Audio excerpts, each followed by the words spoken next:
The recent SPRINT trial assessed if treating hypertension through intensive management of systolic blood pressure to a target of less than 120 millimeters of mercury instead of the current recommendation of less than 140 millimeters of mercury led to improved outcomes. As the study progressed, it became evident that the lower target significantly reduced high blood pressure complications and lowered the risk of premature death. Because of this, the trial was terminated early. In November 2015, nephrologist investigators from one of the 5 SPRINT clinical center networks published an editorial in JASN highlighting evidence on the safety and efficacy of antihypertensive therapies in mild to moderate CKD. Now, expert interviewer Dr. George Bakris discusses these findings with lead investigator Dr. Alfred Cheung. Good day. I'm Dr. George Bakris, professor of medicine, director of the ASH Comprehensive Hypertension Center at the University of Chicago Medicine. I'm a nephrologist, and it's my great pleasure today to interview and discuss in great detail the SPRINT trial with Dr. Alfred Cheung, who's professor of medicine and division director of nephrology at the University of Utah. Al, how are you? Very good. I am pleased to have this conversation with you. Well, it's my pleasure as well. Let's just dive right into this. You were the nephrology point guy on the SPRINT trial. This was a landmark trial that has really changed the thought of where blood pressure should be, especially in older people.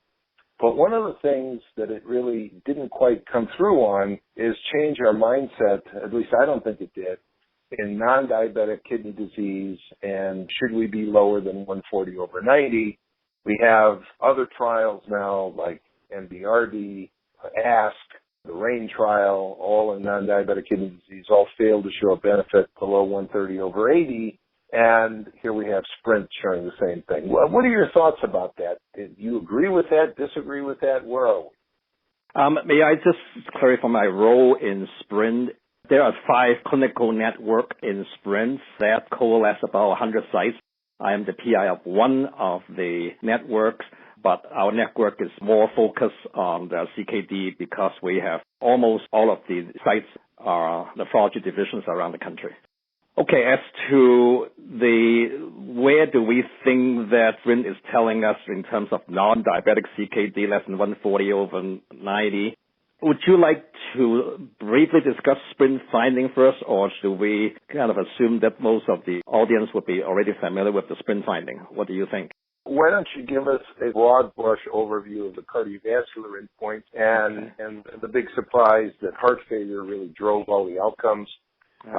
Just give us a little bit of that, but let's really focus on the renal aspect of it. Okay.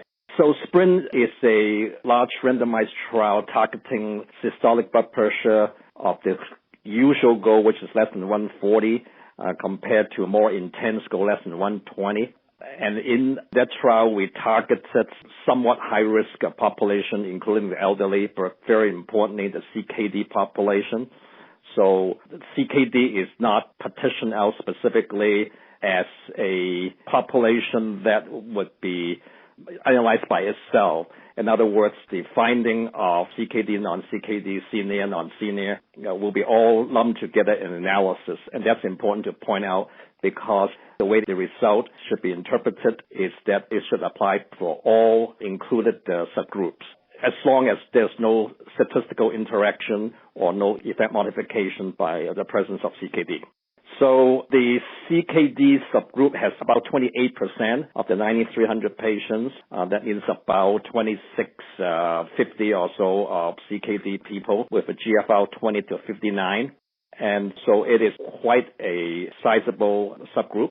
In terms of the overall cardiovascular outcome, which is the primary outcome of SPRINT, and it's not the primary outcome is not the renal outcome, the overall trial showed that the systolic blood pressure of less than 120 has a 25% decrease in cardiovascular outcome, which included non-fatal MI, acute coronary syndrome, heart failure, stroke, and cardiovascular death. And then also, in addition, there's a 27% decrease in all-cause mortality, which both of these findings are quite striking. As you pointed out, George, the heart failure seems to be driving, it's a substantial decrease in heart failure in the low blood pressure group, and that drives a fair amount of the overall effect of the primary outcome. But the statisticians would caution us that is one of the outcomes and only one of the components of the primary outcome. And we should not hone in so much on heart failure per se, because by multiple comparison, some of the outcomes within the primary composite outcome may be more significant than the others. But it is indeed interesting that the heart failure effects of the low blood pressure is quite significant. So, George, can you repeat again what your first question specifically? So my question was, you are correct to point out there are multiple centers, but I perceive you as a nephrology czar for this trial. And so I think I want to hear from you that this trial failed to show a benefit. While it showed a great benefit on heart failure reduction, it did not show a benefit on slowed progression of kidney disease at this lower level of blood pressure. So we have other trials that show the same thing. So are we done? I mean, can we put to rest the concept that lower is not better necessarily in kidney disease, or are we missing something? I see. So if the question is specifically asking about kidney outcomes, I would say that SPRINT does not provide that answer at present. And the primary reason is that SPRINT's primary outcome is really cardiovascular, and that the power calculation, statistical power calculation at the very beginning of the design of the trial was really geared towards cardiovascular outcome and not kidney outcome, as opposed to MDRD, ASK, and the RAIN trial. Those three were targeting renal outcome. And there was also a somewhat of a miscalculation of the event rate in SPRINT, in that we thought there would be a higher event rate of kidney outcome, in other words, more than 50% decline in GFR or ESRD. We thought the event rate would be higher than that. As it turns out, it was substantially lower than that. So the total number of events in the CKD subgroup is only several dozen. So I do not think that we can make any strong judgment as to whether SPRINT by itself shows no effect of blood pressure on kidney outcome. Very good, very good. I want to ask you a question. Would you agree with this statement? While the SPRINT was not really powered for renal outcome, given that presence of CKD is an independent cardiovascular risk factor, and given that most of the patients with advanced CKD, and certainly dialysis patients, are dying from heart failure, there's no question that for the CKD population, SPRINT provides strong evidence for aggressive blood pressure control to reduce cardiovascular events in this subgroup of patients. Absolutely agree with that statement. I think from the cardiovascular standpoint, even though the CKD subgroup per se did not show a statistical significant benefit, but as I said earlier, we should look at the whole study cohort collectively, which includes CKD stage 3 and 4, at least down to GFR of 20. So for the cardiovascular outcome and all-cause mortality, I am very much in favor of lowering systolic blood pressure at least below the current recommended goal. I just want to caution a little bit about the cognitive function testing. Results are not available yet. Right, still ongoing. So, since you talked about that, the method that they used in the SPRINT trial to measure blood pressure is different than what's used in the routine office visit. And so many physicians, I think, are worried that new guidelines are going to come out and they're going to say that blood pressure has to be less than 120, which is not going to be the case. And in fact, we've already, in UpToDate, changed it and corrected for the difference in blood pressure measurements and think that 125 to 130, in other words, defining a range of blood pressure, is probably a far better way to go than to discuss a single number and you're either above or below it. So I want to know what your thoughts are on that. Would you agree with 125 to 130 as a reasonable goal for this subset of patients, or do you think it should be lower? I think cautiously I would say that 125 to 130 seems very, very reasonable. And the reason I would support the higher blood pressure goal for clinical practice compared to the lower blood pressure goal in SPRINT are twofold. Number one, you're absolutely right. In a trial setting, you have a much more rigid, standardized way of taking blood pressure. In sprints, the patients come into the research clinic, sit quietly for 5 minutes, no exciting thoughts, and then 3 blood pressure was taken by an automated machine. In the clinical setting, I doubt that would be usually the case. So most blood pressure taken in routine clinical practice would be somewhat higher. And then the second reason that I think that the clinical practice guidelines should be perhaps a little bit higher than systolic blood pressure of less than 120 is that the mean blood pressure in the lower goal in sprint is about 121. And even though the median and mean may be slightly different, that still means that 50% of the participant in lower goal in sprint is above 120. So if we set the guideline for everybody has to be below 120, that is not exactly what the sprint is showing. So for those reasons, I think that having a little bit higher target than 120 is very reasonable. And of course, it's very difficult for everybody to achieve the exact blood pressure goal. So I think a range of 125 to 130 seems reasonable. Okay, perfect. Now, I want to ask you a little bit about the therapeutic intervention. I must say that when I reviewed this trial for New England, it was amazing the quality of care that was given to these patients, lipid management and blood pressure management, and a very high percentage of these people, especially in the intensive group, were on chlorothalidone. In fact, as I recall, it was something like 97 or 98%. Now, that's not a diuretic that's commonly used either by nephrologists or general internists in practice. And we know there are major differences between chlorothalidone and hydrochlorothiazide in terms of not potency, but duration of action. So what contribution, and I'm asking you to speculate now, and we also know that chlorothalidone with 24-hour ambulatory monitoring in a study that was published last year in the American Journal of Nephrology that Rajiv Agarwal did, clearly shows a benefit in lowering blood pressure down to GFRs of 25. So it's highly effective even in the range where I think a lot of people are using loop diuretics. So what impact do you think that had, if any, on A, the ability to keep blood pressure controlled, and B, any potential outcome? So I gather from your question that we want to concentrate discussion on chlorothalidone as opposed to hydrochlorothiazide. Is that? That's correct. Okay, all right. So Sprint chose chlorothalidone as the formulary diuretic, especially for people who does not have advanced CKD. So I would just slightly clarify that I think more about 45% instead of 90% of the people in Sprint were on chlorothalidone. I think what you meant is that out of those who were taking thiazide diuretic, the overwhelming majority, over 90%, was taking chlorothalidone. Yes. Okay, all right. Yes. So, and hydrochlorothiazide was not on the formulary. In Sprint, we had to get special permission to use it. That's why the use of it is much lower. I would say that I am very impressed by the experience of chlorothalidone in CKD in Sprint, and your very insightful statement regarding the effectiveness of chlorothalidone in the advanced CKD in general. I would say that many of the nephrologists, at least in my network, before Sprint, was really not used to using chlorothalidone. And since they were largely using chlorothalidone, they were really, really impressed by how effective chlorothalidone is as an antihypertensive. And, of course, having the advantage of longer half-life, especially compared to furosemide, which many nephrologists are so used to using.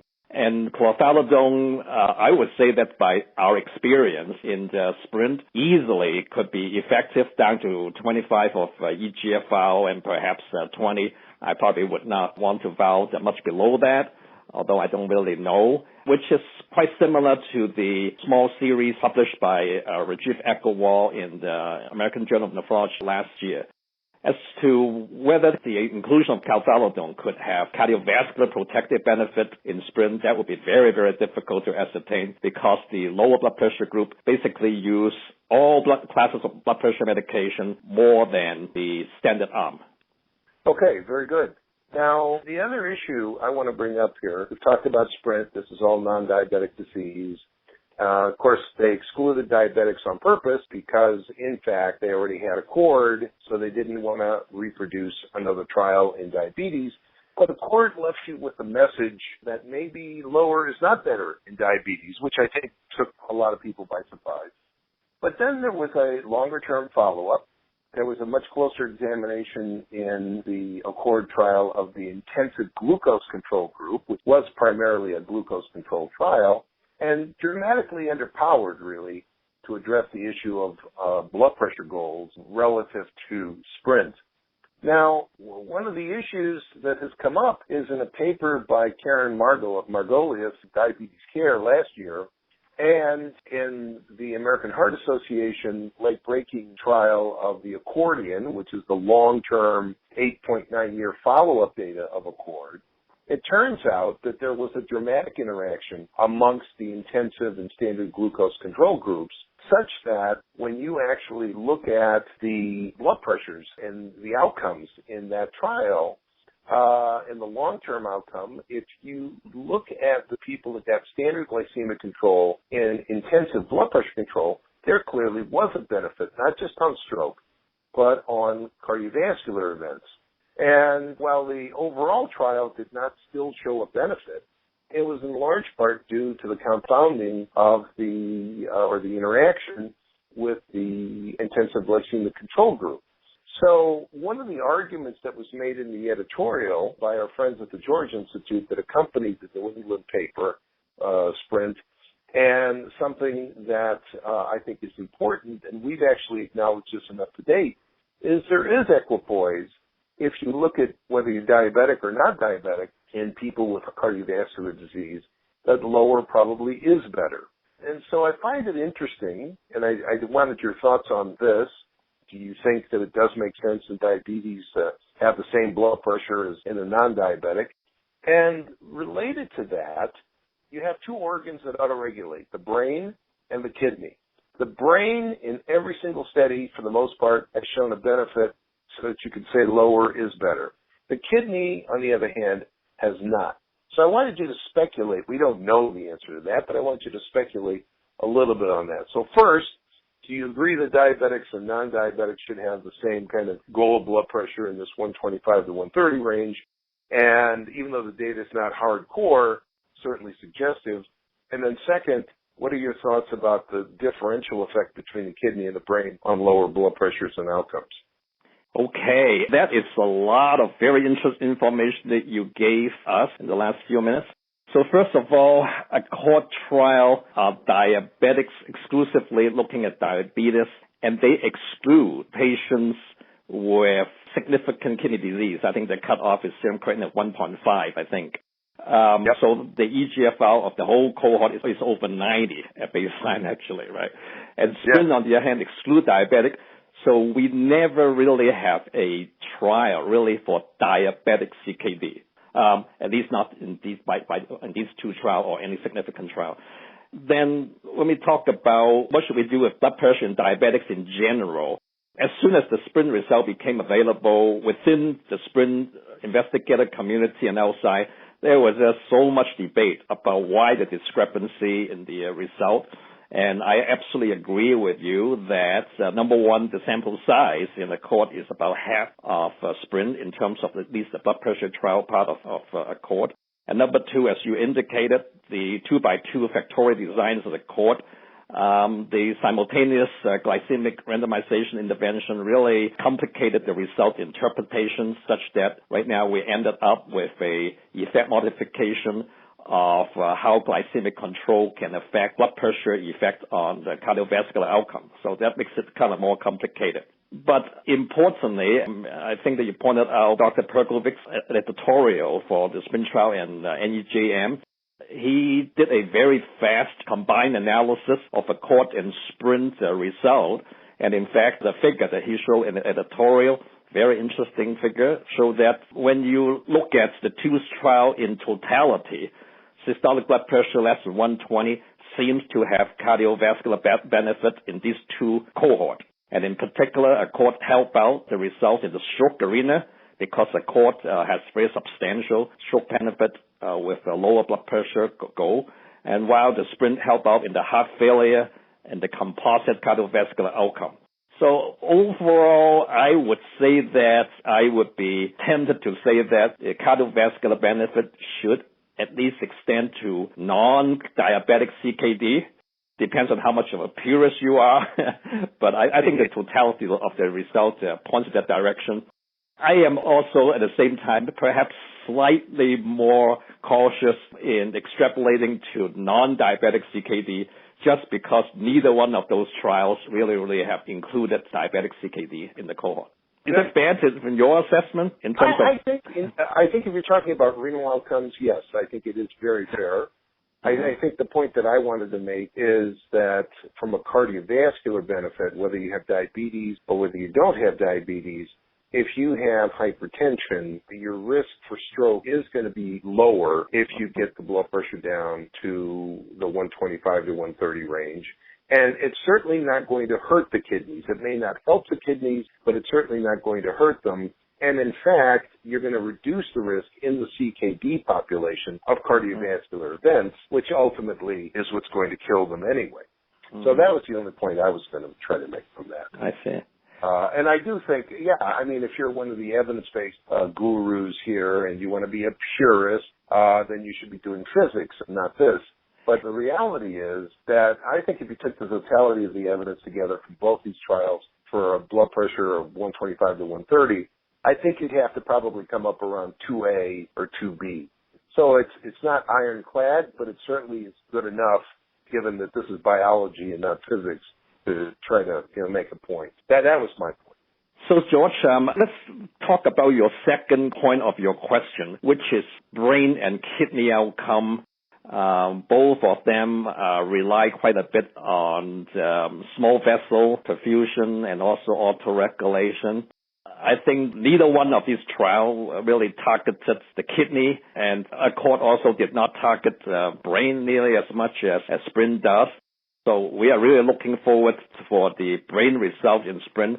But in terms of the kidney, I'm afraid that at least at this juncture, we are not getting a lot of definitive answer on the kidney outcome in either the CKD or non-CKD subgroup within SPRINT. I agree. I just wanted to, speculate a little bit because I guess the point I was trying to make was if we have two organs that depend on autoregulation, the brain clearly is able to reap more benefits than the kidney. And these trials do not provide evidence to help us answer that question.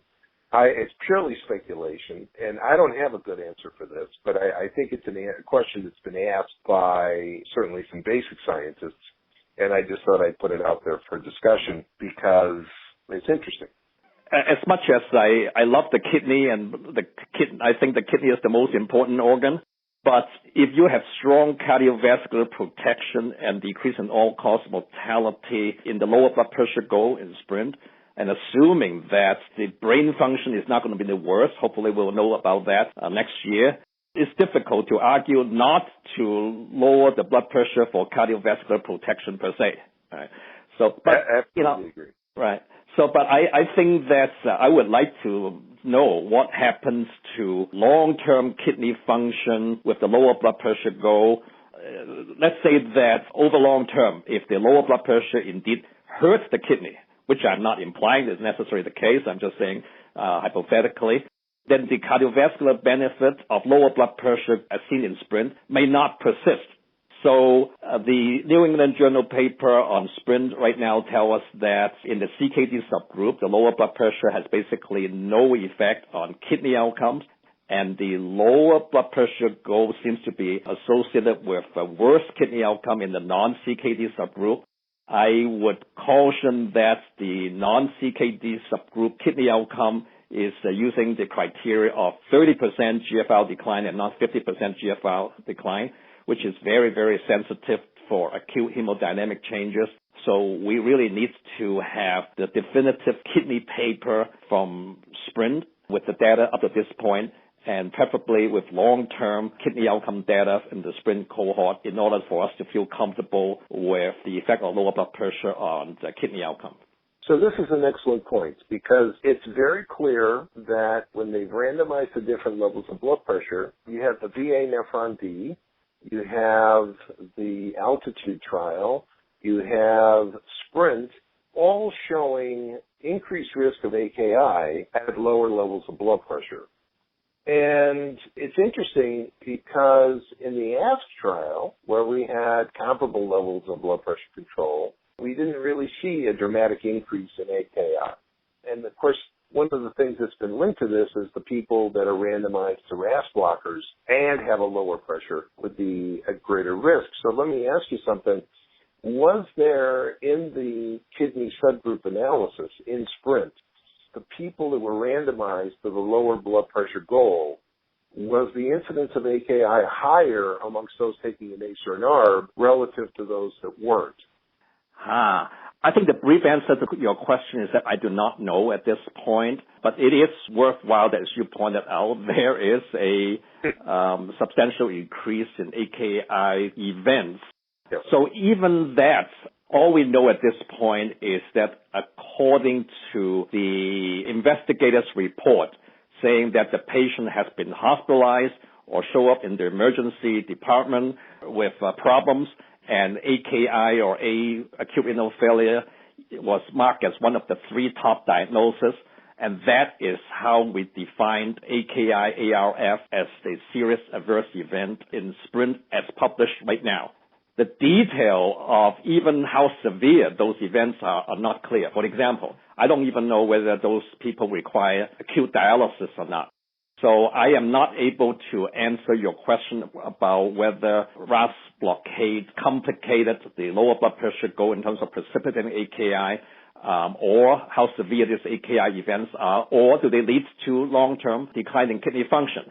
All those, I think, would be clarified in the next few months by more intense granular analysis of the existing Sprint data, and we're looking forward for those analyses.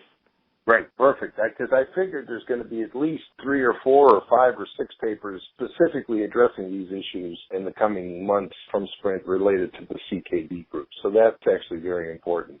I'm sorry, I want to add also one thing. I think AKI is very important. Kidney function in CKD is very important. And also cardiovascular disease, more granular analysis in CKD subgroup is also important. But a very important paper actually would also be the kidney function in the non-CKD subgroup, because here you have the New England Journal paper saying that there's a signal, even though it's a 30% decline in GFR, not 50% decline in GFR, a signal that the lower blood pressure group has 3.5 times increase in this kidney event in non-CKD subgroup. And that is going to be very applicable to the patients seen in general medicine clinic, not just in nephrologist clinic. So we need to nail that down as well, in addition to the CKD subgroup. That's an excellent point, and you're right on the money. Now, let me kind of, as we close here, let me ask you, come back to something you said, and that is the notion about long-term follow-up. Is there going to be any long-term follow-up, or at least from a CKD standpoint of Sprint? And if not, what would you want to see? Let's say you could write a check and get this done. I mean, what would you want to see from a kidney standpoint out of Sprint that would help clarify things for you? Well, I'm glad that you mentioned that writing the check, and obviously, hopefully I can ask you to write the check. But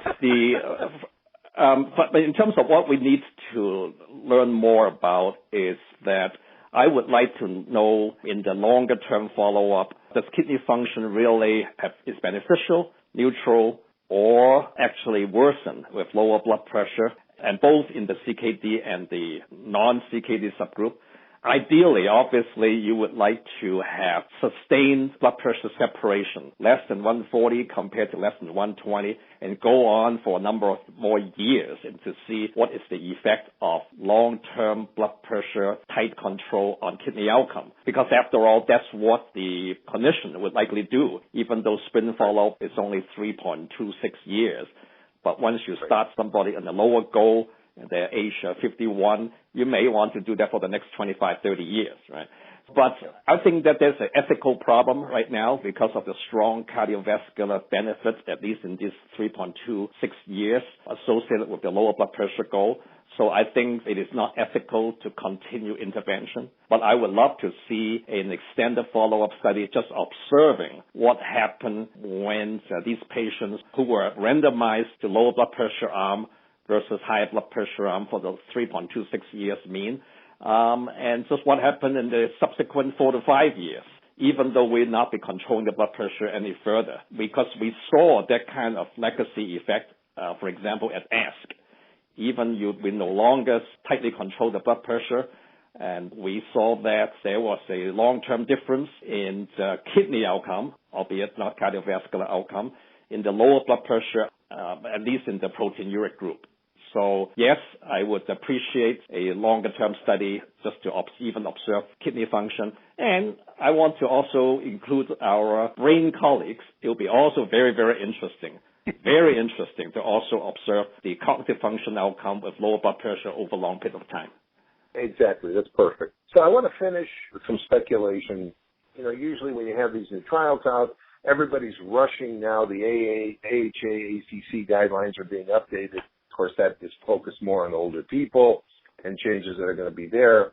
But if you were the chair of the KDIGO, and I already spoke to the chair of the KDIGO, so I already know what they're planning on doing, what would you want to see? Would you change the guidelines at all? If so, how would you change them? Now, I'm curious. Are you saying that KDIGO already know what blood pressure target they want to recommend? Are you allowed to tell me? You said this. I'm telling you that it's going to be modified. I see. Okay. And it's going to be driven by cardiovascular events, not renal events. They're just talking about it now. I don't really know the details. I just know the feelings of the chair. Okay. And as you know, guidelines are not one person's opinion. So I really don't know what they're going to say. I don't even think they've talked yet.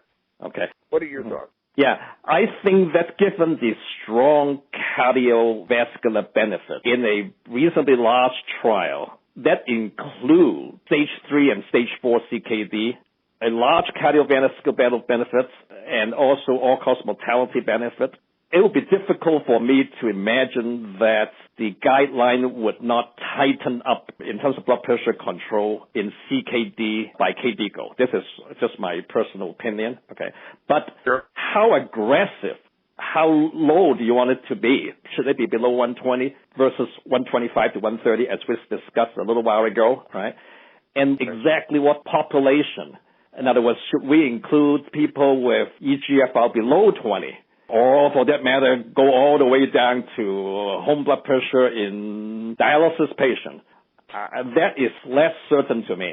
But I would say that my bet is that there will be some change in guideline. Is that a fair assumption? I think it's a fair assumption. I don't think there's any question. The devil is in the details, but I think we're on the same page. Well, listen, Al, this has been great. I very much want to appreciate you taking the time to talk with me and having this conversation. I think our listeners are going to reap the benefits of this. I'm sure of that. Hey, and I'm sure all the listeners benefit tremendously from your insight as well. Thank you very much. And with that, we wish you all a good day and Happy New Year. This podcast is copyrighted by the American Society of Nephrology, all rights reserved. All content in this podcast is for informational purposes only and is not intended to be medical advice. This podcast should not be used in a medical emergency or for the diagnosis or treatment of any medical condition. Please consult your doctor or other qualified healthcare provider if you have any questions about any medical condition or before taking any drug, changing your diet, or commencing or discontinuing any course of treatment. Thank you for listening to this podcast of the American Society of Nephrology.